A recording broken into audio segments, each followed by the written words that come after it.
Hello and welcome back everyone to our next lesson in the module all about describing people, places and things. A very useful skill indeed. So today we're going to be using the 5 or the 6 W's for description. And it's something that really I've been teaching for many years and sharing with students using these 5, 6 W's to be able to help you to develop your descriptions in a big range of situations too.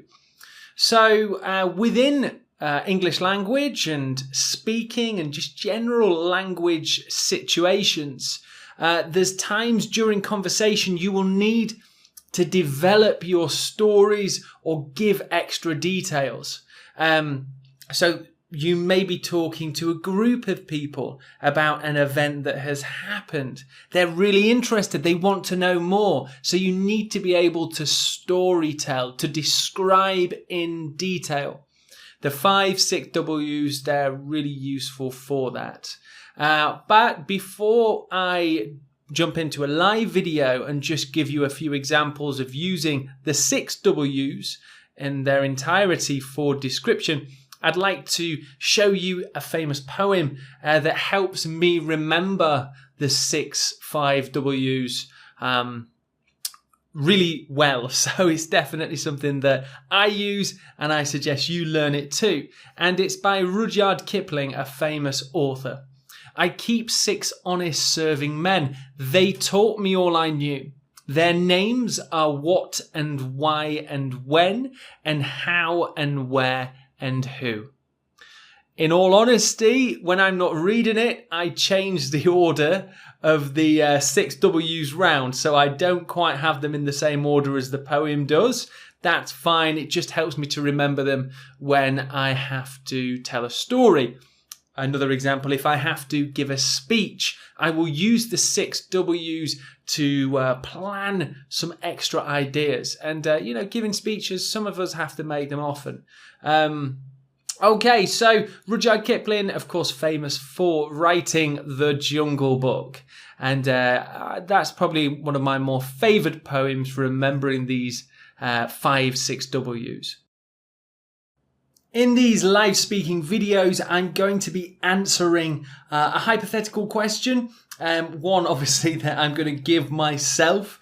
And I'm going to be trying to use the 5 or 6 W's to help me structure my answer and just give a bit more detail. It's something really, really useful to use these 6, 5 W's, whichever you want to call it, when you are practicing some speaking.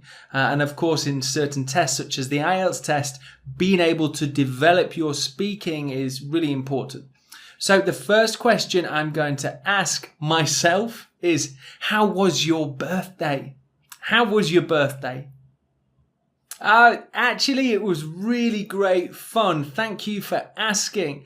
We went to a local pub. You might know it, the White Hart. And we went down there on Saturday night into the town centre where the White Hart is. And we just had a really great time and definitely a birthday to remember.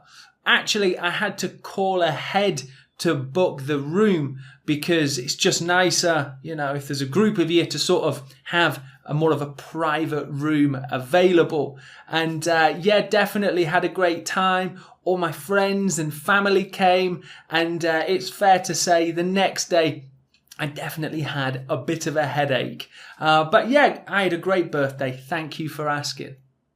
So we can clearly see from that example answer of a question that is really common, around people's birthdays, that the response really worked through the different 6 W's to give a full rounded answer with detail. And these kind of open questions, how was something? How did you enjoy it?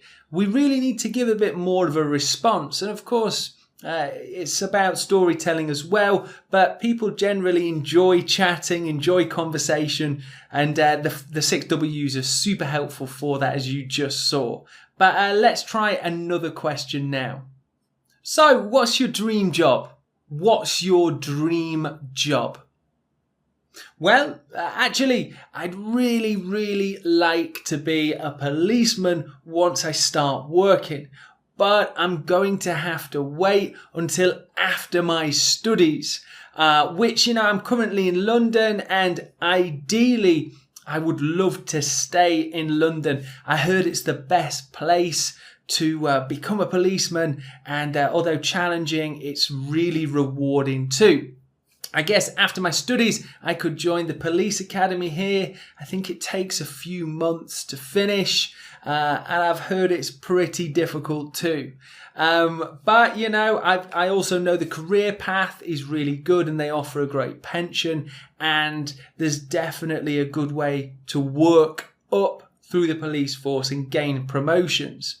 I mean, the reason I want to do this is my uncle was a policeman for 20, 30 years, and he always said it was a great job. So my dream job, I would love to be a policeman. And again, we can see that the response really worked its way through those 6 W's. And in all honesty, as you are using them more and more, you can quite simply go through them in your head. Did I describe why I did that? Did I describe who? When did it happen? So as you use them more, it becomes really easy while speaking to be able to reflect on the 6 W's and then add to your story and your descriptions of things too. So it's a super useful tool in terms of speaking and describing things and sharing stories, which, everyone has to do within languages. So I hope that you enjoyed this lesson on the 5 W's for description. It really is a great tool to use. And it can also help us with other parts of English language too, like writing, if we were to, say, write a report or a story. So I hope you enjoyed the lesson, and I'll see you in the next lesson.